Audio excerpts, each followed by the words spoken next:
Olá, queridos, a paz do Senhor a todos. Deus os abençoe. Este é mais um estudo bíblico da Nos Teus Braços e nós estamos fazendo a série Lições em Gênesis, sempre com uma história do livro de Gênesis. E a história de hoje é sobre Eva e o nosso tema é O Cair é do Homem. Então eu convido você a fazer essa leitura comigo. Gênesis capítulo 2, versículo 25 e Gênesis capítulo 3, versículos de 1 a 7. Vamos fazer essa leitura? Diz assim a palavra do Senhor: E ambos estavam nus, o homem e sua mulher, e não se envergonhavam. Ora, a serpente era a mais astuta que todas as alimárias do campo que o Senhor Deus tinha feito. E esta disse à mulher: É assim que Deus disse: Não comereis de toda árvore do jardim? E disse a mulher à serpente: Do fruto das árvores do jardim comeremos, mas do fruto da árvore que está no meio do jardim, disse Deus: Não comereis dele, nem tocareis, para que não morrais. Então a serpente disse à mulher: Certamente não morrereis, porque Deus sabe que no dia em que dele comerdes se abrirão os vossos olhos, e sereis como Deus, sabendo o bem e o mal. E viu a mulher que aquela árvore era boa para se comer e agradável aos olhos, e árvore desejável para dar entendimento. Tomou do seu fruto e comeu, e deu também a seu marido, e ele comeu com ela. Então foram abertos os olhos de ambos, e conheceram que estavam nus, e coseram folhas de figueira, e fizeram para si aventais. Bom, essa é a nossa história de hoje, a história de Adão e Eva. Uma história do começo das coisas, o começo de tudo, o começo da nossa história também. Então, eu quero dizer a você que nós não sabemos quanto tempo durou a vida a dois no jardim. Não podemos precisar isso, mas de uma coisa podemos ter certeza: não foi de um dia para o outro que esses acontecimentos vieram à tona. A história de um versículo para outro demanda tempo, demanda dias, talvez anos, talvez séculos. Nós não podemos tomar os versículos contidos nestes textos como a coisa momentânea, como acontecimentos a toque de caixa. Por isso eu convido você a pensar, refletir comigo nessa história. Bom, eu comecei com o versículo 25 do capítulo 2, porque fala que ambos estavam nus. Então esse era o tempo da inocência. Nós não sabemos quanto tempo durou isso, mas eles andavam juntos, trabalhavam juntos, e a palavra é categórica em dizer: estavam nus, mas não se percebiam. Eles estavam inocentes quanto à maldade e viveram tranquilamente esse tempo.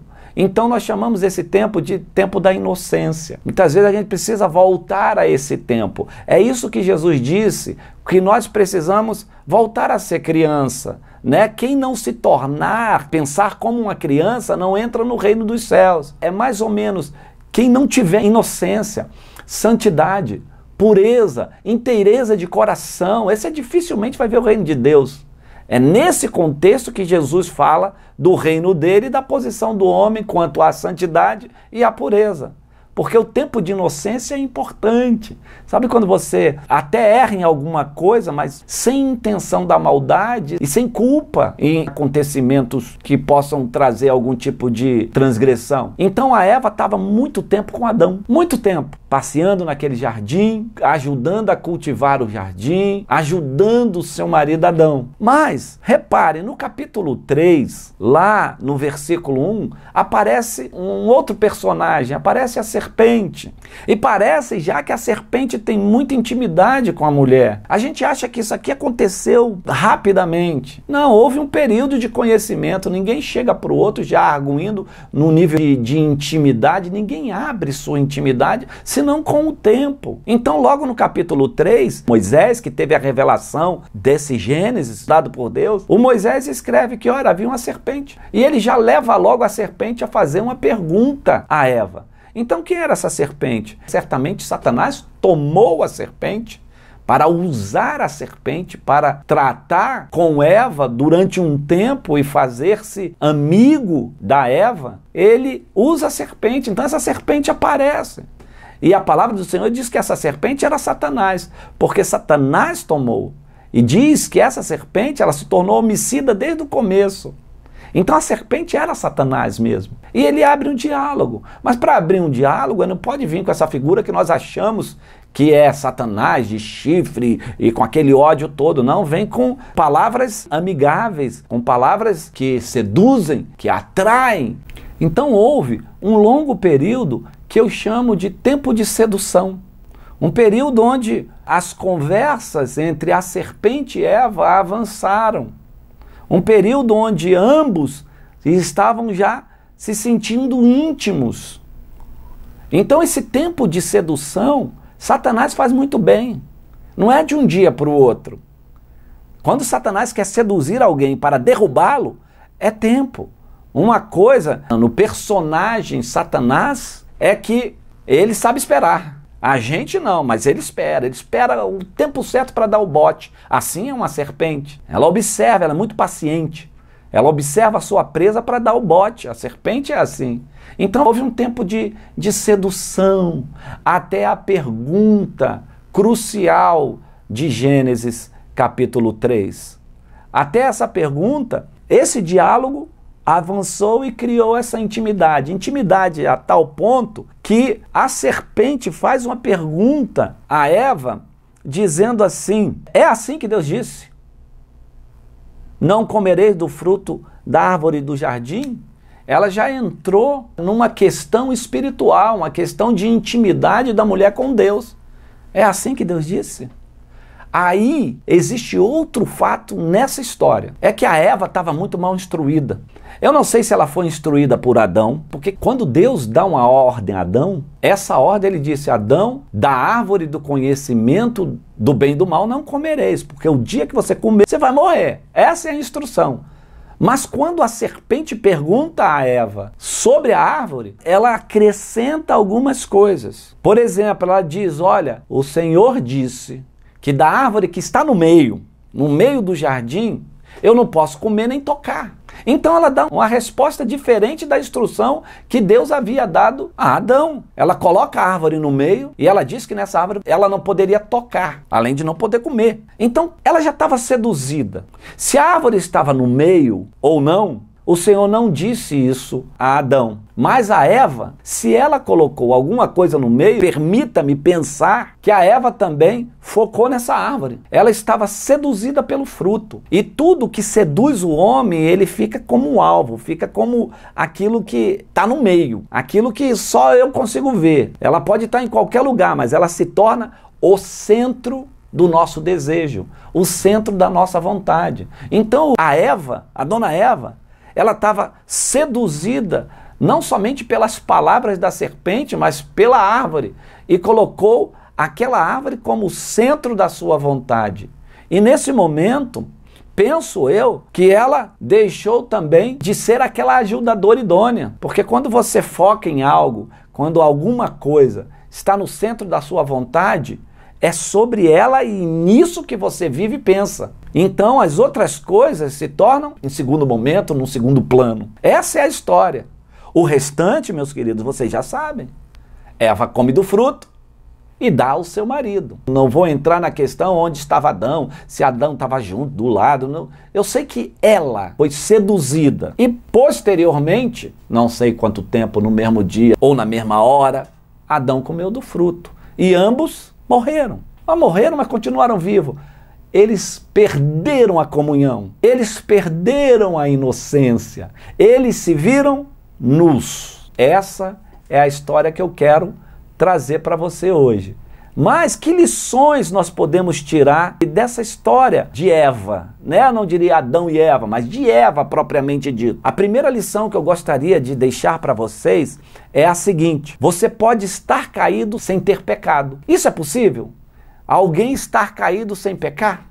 Porque na verdade a gente pensa, e o jargão nosso é sempre aquele: o camarada que pecou é porque ele caiu. Mas eu quero trazer uma outra visão para você, de uma outra ótica.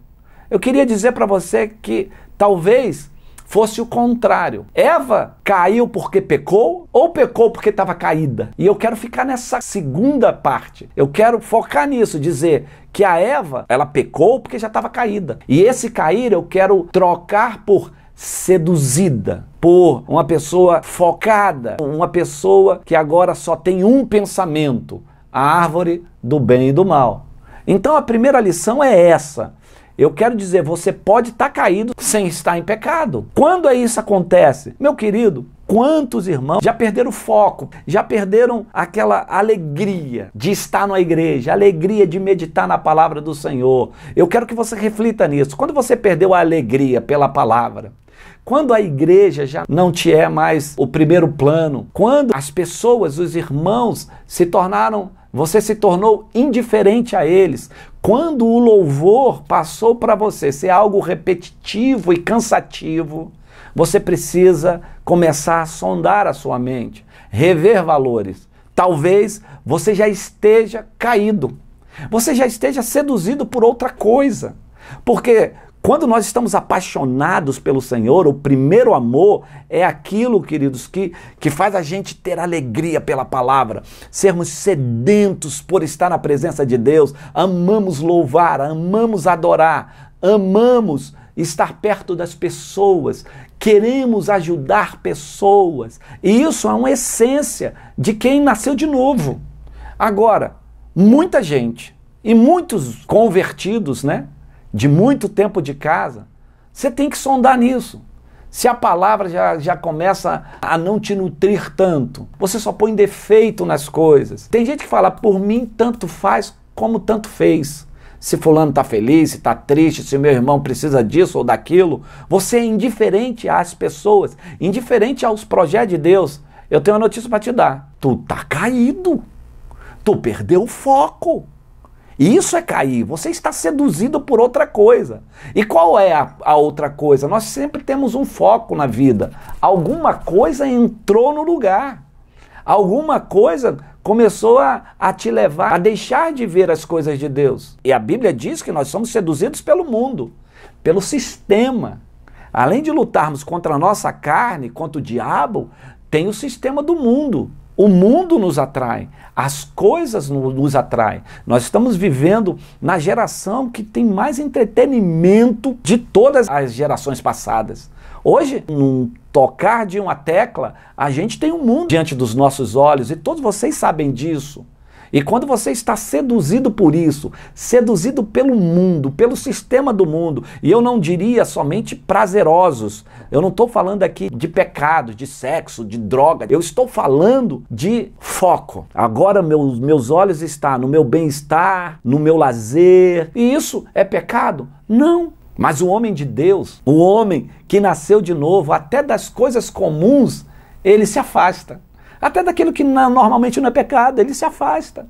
O que é comum para um homem nascido de novo e que pode afastá-lo do Senhor, ele rechaça, ele deixa de lado. Então o que está na sua mente? O que está em primeiro lugar? O que está no meio? O que você está dando mais valor? Onde está o seu foco? Não é? Está em Deus ou está no mundo? É essa a primeira lição que eu quero tirar com você. Querido, pense nisso. Se o seu foco, se a sua vida, se o seu coração não estiver inteiramente em Deus, na palavra, nas vidas que estão sedentas por Deus, no louvor, nos serviços da igreja, você precisa pensar se você está em pé ou está caído. Por isso que a palavra do Senhor, ela diz, querido, assim, em 1 Coríntios capítulo 10 e versículo 12, diz assim, aquele, pois, que pensa estar em pé, veja que não caia. Eu tomaria isso porque as pessoas, não obstante, não tenham pecado e estão pensando que está em pé, mas já estão seduzidas. Para pecar é um pulo. Se você não ajeitar a sua vida, não colocar foco nas coisas de Deus, o pecado é um pulo. A segunda lição que eu gostaria de trazer para você é que Deus sempre quis se relacionar com o homem. Ora, o que Deus quis com Adão e Eva? Estar perto, estar junto. O Senhor quis se relacionar, ele vinha. Adão não precisava fazer nenhum tipo de sacrifício, nem matar um bicho, nem levantar fogo, fumaça, para atrair Deus. Deus vinha. Eles podiam esperar. Cair da tarde, estava lá Deus. Deus aparecia, porque Deus, ele tem um amor pela sua criação, e até hoje, porque Deus não muda, ele tem um amor de querer se relacionar conosco, de estar perto, de querer ouvir, de querer olhar a gente. Então, relacionar-se significa manter amizade, passar a ter relacionamento, ter convívio social. Isso tudo está em relacionamento. Isso Deus fazia todo fim da tarde com Adão e Eva. Ele vinha se relacionar. Deus ama estar perto. Olha o que diz em Deuteronômio, no capítulo 4, versículo 7. Diz o seguinte: pois que nação há tão grande que tenha deuses tão chegados como o nosso Senhor e o nosso Deus, todas as vezes que o invocamos. Olha, querido, o que Deus está falando aqui, o que o povo está testificando. Nenhuma nação, pode ser uma nação mais terrível e maior que existir nesse mundo, nenhuma delas que cultuam a deuses, os seus deuses não são igual ao nosso, que quer estar perto, que quer estar chegado a nós, que tem o prazer em nos ouvir quando nós invocamos. Então Deus sempre quis ter relacionamento. Relacionamento, querido, foi uma vontade de Deus, e eu te digo, independe de você, tá? Deus quer relacionar com a gente, independentemente se você tá bom, tá ruim, tá feliz, tá alegre, porque a vontade de Deus foi sempre vir, e ele veio para pecadores. Ele se relacionava com homens antes de Cristo. Ele sempre quis estar perto, independente da gente. Então, querer se relacionar conosco independe de você, depende propriamente do nosso Deus, e ele quer fazer isso, ele quer se relacionar, e essa relação é eterna. Olha o que diz 1 Pedro, capítulo 1, versículos 3 e 4. Diz assim: bendito seja o Deus e Pai de nosso Senhor Jesus Cristo, que segundo a sua grande misericórdia, nos gerou de novo para uma viva esperança pela ressurreição de Jesus Cristo dentre os mortos, para uma herança incorruptível e que não se pode murchar, guardada nos céus para vós. O que traz o relacionamento com Deus? Todas essas alianças. Aqui não pode murchar, em outras traduções não pode mudar, porque querer se relacionar não tem a ver conosco, tem a ver com Deus. E essa relação é mantida somente por Ele e não muda. Está lá em João, capítulo 10, versículos 27 e 29, diz assim: as minhas ovelhas ouvem a minha voz, eu as conheço, e elas me seguem. Eu dou-lhes a vida eterna, e nunca hão de perecer, e ninguém as arrebatará da minha mão. Meu Pai que me deu é maior que todos, e ninguém pode arrebatá-las da mão de meu Pai. Então, onde está este relacionamento de Deus com o homem? Na mão de Deus. Nós somos dele. Ele quis isso. Ele quis estar perto. Então o homem não precisa fazer malabarismos para se relacionar. Deus quer. Ele chama pecadores. Deus sempre quis estar perto do homem. Deus procura se relacionar. Deus é Deus de presença, tá? Quando a humanidade estava perdida nos tempos de Noé, o que fez Deus? Ele estava tão intenso, procurando querer estar perto do homem, que ele viu Noé. E aí salvou a geração. Quando Satanás vai a Deus e fala: olha, eu vim de rodear a terra. Aí Deus dá um golpe em Satanás dizendo: pois é, eu sei. Tá vendo o meu servo Jó? Isso quer dizer, querido, quando você já foi, eu estava voltando. Quando Deus fala assim, quando você foi rodear a terra, eu já estava voltando e eu conheço muito bem, porque eu me relaciono. Tá vendo Jó? Esse é o meu servo Jó. Quando Israel sofria com nações inimigas, Deus rodeava a terra para achar essas pessoas. E o Senhor disse assim: eu procurei um que se colocasse na brecha, se eu achasse um, eu não destruiria Israel. Então Deus está sempre procurando relacionar pessoas que queiram isso. Essa é a vontade de Deus. Mas por fim, eu quero fechar com você a última lição. Ter relacionamento é diferente de ter comunhão. A comunhão, em parte, depende do outro. Ou seja, depende de nós também. O Senhor quer se relacionar, mas ter comunhão, ela é uma parte de um lado e a parte do outro. Quando pecamos, deixamos imediatamente de ter comunhão e não somos mais considerados puros. Por isso Adão e Eva se viram nus, Porque depois daquele tempo todo de sedução, eles caíram. O Senhor se relacionava com eles e o Senhor tinha comunhão com eles. Então, quando Adão e Eva pecam, eles perdem o tempo da inocência. Então agora, Deus não somente deixa de vir, ou deixará de vir, mas eles também perdem aquela comunhão intensa. E onde estava a comunhão intensa? No jardim, no Éden. Tanto é que quando eles saem, Deus continua olhando, querendo, procurando alguém. E Deus achou pessoas boas depois de Adão. Sete, Enos, outros filhos. Achou Abel. Então Deus quer se relacionar para ter comunhão intensa. Mas quando nós pecamos, nós perdemos a comunhão. Aí sim, pecado tira a comunhão. Mas quando você está seduzido, o inimigo te seduziu, você pode não estar em pecado ainda. Mas perdeu também essa comunhão intensa porque você perdeu o foco. Eu quero deixar esta lição hoje dizendo, olha a sua vida. Se você ainda se sente em pé, né, que não pecou, que não faz essas coisas que outros fazem, sonda se você não está seduzido por algo. Sonda se você não está caído pela sedução do mundo. Portanto, o homem deixou de ser inocente, tendo uma natureza corrompida. Sua mente ficou suja e passou a ter vergonha do seu próprio corpo. Então Adão quis culpar a Deus pela companheira que lhe havia dado. Olha a confusão final dessa história. Primeiro, a mente ficou suja. Aí é queda mesmo, pecaram. Mas, ao final, Adão quis culpar a mulher. Talvez por dizer, ela caiu primeiro. Ela é a culpada porque ela deixou-se seduzir. Ela que tinha conversas com a serpente. Ela que criou essa história toda. E o final de tudo isso é que nós nos tornamos, sem Jesus Cristo, uma geração corrompida, com a sentença de morte. Mas graças a Deus pelo nosso Senhor Jesus Cristo, que nos salvou, nos redimiu, nos limpou, nos levou para o reino, um reino eterno, um reino poderoso. A gente só precisa consertar a nossa visão, a gente só precisa estar cheio do Espírito Santo para não pecar, a gente só precisa manter o foco em Cristo para não ser seduzido pelo mundo. Amém, meu querido? Quero terminar abençoando a sua vida. Pai querido, toma esses irmãos, essas irmãs, sê com eles, toma esses filhos, esses que estão nos ouvindo.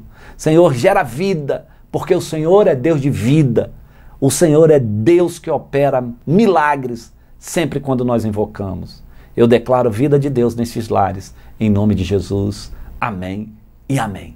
Queridos, Deus abençoe as suas vidas, rica e abundantemente. Até a próxima.